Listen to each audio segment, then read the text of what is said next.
ایک بات آپ نے کئی دفعہ سنی ہوگی، میرا بڑا دل کرتا ہے پھر سے اس کو دہراؤں۔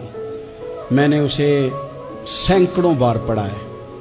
جب طبیعت پوری بے چین ہوتی ہے اور اپنی ذمہ داریوں کا احساس کرنے کو دل کرتا ہے نا، تو پھر خیال آتا ہے کہ ہم بھی پڑھیں ذرا ان چیزوں کو۔ بار بار پڑھتا ہوں تاکہ احساس ذمہ داری پیدا ہو۔ آپ کے غلام اسلم فرماتے ہیں رات کو میں اور جناب عمر نکلے تھے تو ایک مکان میں ہم نے دیکھا کہ ایک عورت نے نا اس کے بچے بار بار شور کر رہے ہیں اور وہ کچھ پکا رہی ہے، آواز آ رہی ہے۔ تو حضرت عمر نے دروازے پہ دستک دی۔ کون ہے دروازے پہ؟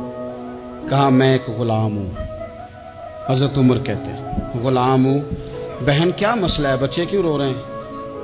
تو بی بی کہنے لگی تمہیں کیوں بتاؤں، جاؤ نا اپنا کام کرو۔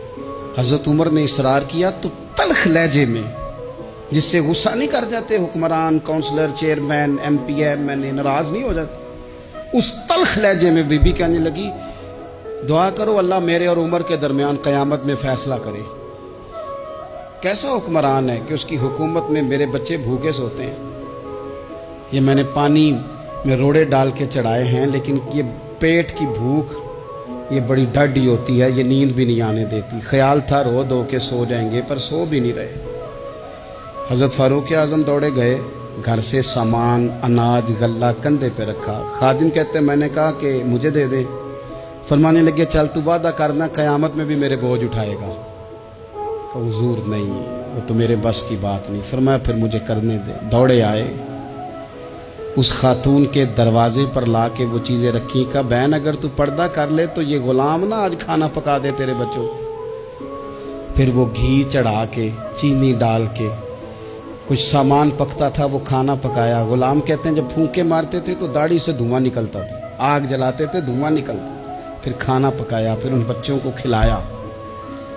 پھر حضرت عمر فاروق رضی اللہ تعالیٰ عنہ نا تھوڑے پیچھے بیٹھ گئے تو بچوں کے ساتھ اس طرح کی باتیں کرنے لگے کہ وہ ہنس پڑے۔ جناب اسلم کہتے ہیں بچے اس بیوہ کے ہنستے تھے، بچے ہنستے تھے اور عمر روتے تھے۔ جب وہ ہنستے تھے تو فاروق روتے تھے۔ پھر وہ بچے آہستہ آہستہ لیٹنے لگے، اور جب وہ سونے کی طرف بڑھنے لگے تو حضرت عمر کہنے لگے بہن میں جاؤں؟ کہنے لگی رب تیرا بھلا کرے، میرا کلیجہ پھٹ جاتا اگر میرے بچوں کو آج شام بھی روٹی نہ ملتی۔ تو سیدنا فاروق اعظم رضی اللہ تعالیٰ عنہ کہنے لگے پھر تو میرے لیے دعا کرے گی؟ کہنے لگی میں دعا کرتی ہوں اللہ عمر کی جگہ تیرے جیسا کو نیک آدمی بٹھا دے۔ تو حضرت عمر کہنے لگے ایک چھوٹی سی گزارش بھی مان لو گی؟ کا کیا؟ فرمانے لگے کوئی یہ میری خدمت اگر پسند آئی ہے تو عمر کو معاف نہیں کر دیتی؟ غلطی ہو گئی، اسے پتہ نہیں تھا۔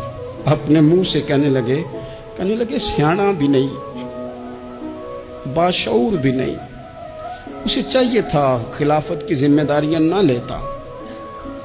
لیکن حضرت صدیق نے کہا تو وہ مان گیا، لیکن بہن میں اسے جانتا ہوں، بزدل بڑا ہے، کمزور بڑا ہے، ضعیف بڑا ہے۔ اگر تو قیامت میں اس کی شکایت لگائے گی تو بڑا کمزور پڑ جائے گا۔